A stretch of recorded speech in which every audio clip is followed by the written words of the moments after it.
தன் பிள்ளை இனி இல்லை என தெரிந்தால் கூட ஒரு தாயை ஒரு வழியாக தேற்றி விடலாம். ஆனால் பெற்று வளர்த்த பிள்ளை உயிரோடு இருக்கிறதா இல்லையா என தெரியாமல், அதுவும் முதுமை காலத்தில் ஒரு தாய் பரிதவிப்பதை வார்த்தைகளால் சொல்ல முடியாது. அந்த தவிப்பில் மகளை காணாத ஏக்கத்தில் நாட்களை கடத்தி வருகிறார் மோகனம்பாளின் தாய் தனலட்சுமி. 2019 ஆண்டு ஸ்லாங்கூர் ரவாங் ஜலன்பத்து ஆராங்கில் மிக அருகிலிருந்து போலீசார் 3 ஆடவர்களை சுட்டுக் கொன்ற போது அவர்களுடன் காரில் இருந்து மர்மமான முறையில் காணாமல் போனவர்தான் மோகனம்பாள். சுட்டுக் கொல்லப்பட்ட மூவரில் மோகனம்பாளின் கணவரும் சகோதரரும் அடங்குவர். இச்சம்பவம் நடப்பதற்கு கொஞ்ச நாட்களுக்கு முன்னர் தான் தன் கணவர் மற்றும் பிள்ளைகளோடு 35 வயதான மோகனம்பாள் லண்டனிலிருந்து மலேசியா திரும்பினார். இந்நிலையில் இத்தனை ஆண்டுகள் ஆகியும் தனது மகள் குறித்து ஒரு தகவலும் இல்லாதது தாங்க முடியாத வேதனை என வணக்கம் மலேசியாவிடம் தனலட்சுமி தெரிவித்தார். இப்போ உள்ள நிலம இப்போ வந்து 6 வருஷம் ஆச்சு. இது வரைக்கும் என் பிள்ளையை தேடி கொடுக்குறவங்க தான் சொன்னாங்க. ஆனால் இது வரைக்கும் எந்த ஒரு முடிவும் எனக்கு கிடைக்கல. நானும் இந்த தெரிஞ்சவங்க கிட்டலாம் அதோட படத்தை கொடுத்து மற்றவங்களாம் இறந்து கண்ணால் பார்த்துட்டோம். பொம்பளை பிள்ளையே என்ன ஆச்சு ஏதாச்சும் இது வரைக்கும் பார்க்க முடியல. அப்போ சொன்னதுக்கு இது வரைக்கும் எந்த ஒரு பதில் இல்லை. அப்போ நான் படத்தை கொடுப்பேன் ஆளுங்கக்கிட்ட, இந்த பிள்ளை இங்கே பார்ப்பீங்களா, இங்கேயும் பார்த்துருந்தா சொல்லுங்கங்க, என் மாவத்தாங்க. அதோட நான் என்ன செய்ய முடியும்? நான் வேறு என்ன செய்ய முடியும் சொல்லுங்கள்? ஒரு பொம்பளை நான் என்ன செய்ய முடியும்? இந்த பிள்ளைங்க சாப்பிடணும், சரி சாப்பிட்டுட்டு சாப்பாடு வாங்கிட்டு வந்து வெளியே போனவங்க தான். அது வரைக்கும் யாரையும் காணும். நாங்கள் பார்த்தோம் ஆளை காணோம். அதுக்கு பிற்பாடு அங்கெல்லாம் போய் தேடி பார்த்து எங்கேயுமே கிடைக்கல. எங்கேயோ எங்களுக்கு தெரிஞ்ச இடத்துக்குலாம் நாங்கள் போய் பார்த்தோம், கிடைக்கல. அதுக்கு அங்கிட்டு சடங்பாளையில் போய் ரிப்போர்ட் பண்ணுவோம். அவங்க கண்டு இவங்க அனுப்புனாங்க. என்னமோ கதையெல்லாம் சொன்னாங்க. அதோட நாங்கள் என்ன சொன்னோம், போய் கோம்பாக்கு போய் ரிப்போர்ட் பண்ண போனோம். அதாவது ஞாயிற்றுக்கிழமை போனோம் ரிப்போர்ட் பண்ண. வெள்ளிக்கிழமை போனாங்க, அன்றைக்கி முடிஞ்சு போல கதை.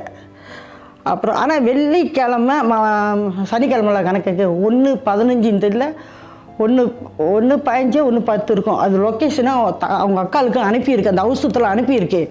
அது என்ன பண்ணிச்சு, அவங்க அக்கா காலையில் தான் அந்த இதை பார்த்துருக்குது. பிள்ளையை காணாது பரிதவிக்கும் தனலட்சுமிக்கு இந்த வயதான காலத்தில் மகள் வழி பேரப்பிள்ளைகளை கொஞ்சவும் வழி இல்லை. பேரப்பிள்ளைகள் தந்தை வழி தாத்தா பாட்டியுடன் இருப்பதாகவும் அவர்களுடன் பேசுவதற்கு கூட தமக்கு வாய்ப்பில்லாமல் இருப்பதாகவும் தனியாக வாழும் தனலட்சுமி கூறுகிறார். பேரப்பிள்ளைங்களை அவங்க தாத்தா பாட்டியோட அங்கே இருக்காங்க. ஒன்றுக்கு 16 வயசு, ஒரு பையனுக்கு 9-10 வயசு இருக்கும் கடைசி பையனுக்கு. என் கண்ணில் காட்ட அவங்க பிள்ளைங்களே இது வரைக்கும் 6 வருஷம் ஆச்சு. இந்த பேர பிள்ளைங்களே என்கிட்ட இன்னும் பேச வச்சு இது இல்லை. இது வரைக்கும் நானும் கேட்டிருக்கேன் அவர்கிட்ட, என்னங்க அண்ணன் என்ன பிள்ளைங்களை பேச விடுங்கண்ணே. இல்லைம்மா, பிள்ளைங்க அவங்க அப்பா அம்மா நினப்ப வந்துடும். அம்மா அந்த தைப்பு கொஞ்சம் இல்லைம்மா, கொஞ்சம் நஞ்சம் இல்லைம்மா. அந்த 6 வருஷமாம்மா நான் காலையில் தூங்கி சொன்ன இந்த சிவனை கூப்பிட்டுட்டு என் பிள்ளைங்களெல்லாம் நினச்சி அழுவாத நாள் இல்லைம்மா. நடந்துக்கிட்டே போவோம்மா, ஏதோ நினப்பில் போவோம். அந்த பிள்ளைங்களை பற்றி எங்கேயா போய் இடிச்சுக்கோம்மா. அந்த மாரி தான் இப்போ வாழ்ந்துக்கிட்டு இருக்கேம்மா. நான் ஒரு நிலையில் இல்லைம்மா. அதில் எந்த பிள்ளைங்களாம் இறந்துச்சும்மா. அவ்வளோத்தாம்மா, நான் ஒண்டியாக தாம்மா இருக்கிறேன். இப்போதைக்கு நான் ஒண்டி தாம்மா இருக்கிறேன். என் பிள்ளைங்களுக்கு இந்த அரசாங்கம் இந்த மலேசியா அரசாங்கம் என் பொண்ணுக்கு ஒரு நியாயம் நல்ல பதிலாக கொடுக்கணும். பார்க்குற மக்களுங்க எனக்குன்னு எல்லாம் கையெடுத்து அந்த மக்களுங்க, நம்ம தமிழ் மக்களுங்களை கேட்டுக்கிறேன். என் மகளை எங்கே இருந்தாலும் அவளை தேடி போகிற இடத்துல எங்கே கிடச்சாலும் அந்த பொண்ணு தேடி எங்ககிட்ட. யாரோட ஆதரவும் இல்லை, நான் ஒண்டியாக தான் இருக்கிறேன். யாரோட ஆதரவும் இல்லைம்மா. இருந்தால் சாப்பிடுவோம், இல்லைன்னா இல்லை. அவ்வளோதாம்மா என்னோடய ஆதரவு. அம்மா, அந்த பொண்ணு மாரி எந்த ஒரு பிள்ளையும் நான் பார்த்துடலாமா. மாதம் 2000 2500 என் புக்கில் எனக்கு மனுஷன் இதில் இந்த இதில் போட்டுருவான். யூனியனில் போட்டுருவா. நான் போய் எடுப்போம்மா. அம்மா காசு போட்டு போய் எடுத்துங்கம்மான்னு.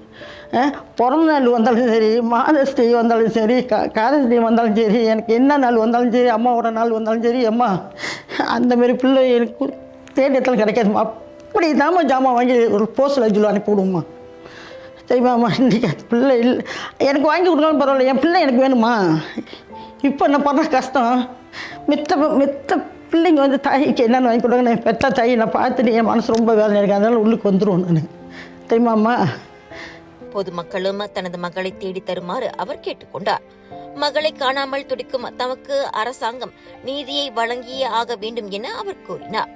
இவ்வேளையில் மோகனம்பாள் காணாமல் போன விஷயத்தில் போலீசார் முழு பொறுப்பேற்க வேண்டும் என குடும்பத்தின் வழக்கறிஞரான மனோகரன் மலையாளம் கூறியிருக்கின்றார். இது போலீஸோட முழு பொறுப்பு தான். ஏன்னா 4 பேர் அவங்க கூட போயிருக்கிறாங்க. அவரோட மோகனம்பாளோட தம்பி, மோகனம்பாளோட கணவர், அப்புறம் இன்னொரு சகோதரர். ஸோ இவங்க 4 பேர் ஒன்றா இருந்தவங்க 3 பேரை சுட்டு கொண்ட பிறகு மோகனம்பாள் மட்டும் காணாமல் போயிட்டாங்கன்னா எப்படி? ஒருத்தவங்க காணாமல் போயிட்டாங்கன்னு ரிப்போர்ட் கொடுத்தாங்களா? போலீஸ் தான் அவங்கள தேடி கண்டுபிடித்து அவங்க அம்மாட்ட ஒப்படைக்கணும். போலீஸ் இன்ன வரையிலையும் எந்த ஒரு காரணமும் எந்த ஒரு தகவலும் எங்கே இருக்கிறாங்க, எப்படி இருக்கிறாங்க, உயிராக இருக்கிறாங்களா, இறந்து போயிட்டாங்களேன்ற காரணம் கொண்டு இன்னும் வரையிலும் ஒரு தகவலும் இல்லை. அப்போ அண்டர் த லா ஒருத்தர் 7 வருஷம் காணாமல் போயிட்டாங்களா, இந்த ப்ரிசம்ப்ஷன் ஆஃப் டெத் இருக்குது. பட் இன்னும் 7 வருஷம் ஆகலை, இன்னும் 6 வருஷம் இன்னும் உயிராக தான் இருப்பாங்கன்றது அவங்க அம்மா நம்பிக்கிட்டு இருக்காங்க. ஸோ அதனால் போலீஸ் முழு பொறுப்பு எடுத்தாகும், கண்டுபிடித்து அவங்க அம்மாட்ட ஒப்படைக்கணும். அப்போ தான் அவங்க அம்மாவோட பிரச்சனைகள், கவலைகள் எல்லாம் தீர்க்கப்படும். அவங்களுக்கு வேண்டியது அவங்க மக தான். அவங்க அழுவாத நாள் இல்லை, ரொம்ப கஷ்டப்படுறாங்க. ஏன்னா அவங்க பஜ்ஜிக்கான் மூலியமாக தான் தங்குறாங்க, என் தனியாக வர இருக்கிறாங்க. சில பிரச்சனைகள் இருக்குது. அதாவது தண்ணி வாட்டர் கட்ட முடியாமல் வேறு வீட்டிலேருந்து தண்ணி எடுத்து அதோட சாப்பாட்டுக்கு கூட கஷ்டப்பட்டு இருக்காங்க. ஒருவர் காணாமல் போய் 7 ஆண்டுகள் ஆனால் அவர் இறந்தவராக கருதப்படுவர். ஆனால் மோகனம்பாள் விஷயத்தில் 6 ஆண்டுகள் மட்டுமே ஆகியுள்ளன. மகள் உயிரோடு இருக்கிறார் என இன்னமும் நம்பிக்கையுடன் இருக்கும் தாய்க்கு போலீஸ் பதில் சொல்லித்தான் ஆக வேண்டும். அதுவரை தங்களின் போராட்டம் ஓயாது என மனோகரன் குறிப்பிட்டுள்ளார். இல்லை, 7 வருஷம் பிற்பாடு அந்த எண்ணிக்கை அவங்க ரிப்போர்ட் பண்ணாங்களா, 14ஆம் தேதி செப்டம்பர் 2019 காணாமல் போயிட்டாங்கன்னு ரிப்போர்ட் பண்ணியிருக்காங்க. 7 வருஷம் அங்கிட்டு தாண்டிடுச்சுன்னா அவங்க கன்சிடர் இறந்து போயிட்டாங்கன்னு அர்த்தம். அப்போ அதுக்கு வேண்டிய நடவடிக்கைலாம் செய்யலாம். அவங்களுக்கு எது சொத்து இது இருந்ததுன்னா அவங்களுக்கு எதுவும் டெத் சர்டிஃபிகேட்லாம் எடுக்கலாம். ஆனால் நாங்கள் விட மாட்டோம். போலீஸ் முழு பொறுப்பு, அவங்க மேலே முழு பொறுப்பு தான் எடுக்கணும். They are fully responsible. Police தான் அதுக்கு முழு பொறுப்பு எடுத்து ஆக வேண்டும். இது அது வரைக்கும் நிற்காது. அப்போ அவங்க இறந்து போயிட்டாங்கன்னு சொன்னால் இவங்க போலீஸ் தான் அவங்க இறந்ததுக்கு காரணம். ஏன்னா 7 வருஷம் தாண்டிடுச்சுன்னா அவங்க இறந்த காரணம் ஆயிடும். அப்போ இறந்தாங்கன்னு அவங்க மேலே கேஸ் போடலாம். நாளை அன்னையர் தினம் கொண்டாடப்படுகிறது. ஆனால் இந்த அன்னை தான் பெற்ற மகளை காணாது துன்புற்று வருகிறார். விரைவில் அதிகார தரப்பிடமிருந்து பதில் கிடைக்கும் என காத்திருக்கும் தாய் தனலட்சுமியின் எதிர்பார்ப்பு இப்போதாவது நிறைவேறுமா? டாக்டர் அப்பாராவ் சன்னாசையின் தி ரப்பர் எஸ்டேட் பாய், பால்வெட்டியின் மகன், பல்கலைக்கழக விரிவுரையாளரான சுயசரிதை. இவரின் மகள் டாக்டர் நிஷாந்தி அப்பாராவ் கைவண்ணத்தில் உருவான டிவினிட்டி இன் டைவர்சிட்டி, 108 இந்து தெய்வங்களின் சுருக்க கதை. தந்தை மகள் படித்திருக்கும் இந்த சிறப்புமிகு நூல்களை உடனே வாங்கி படியுங்கள்.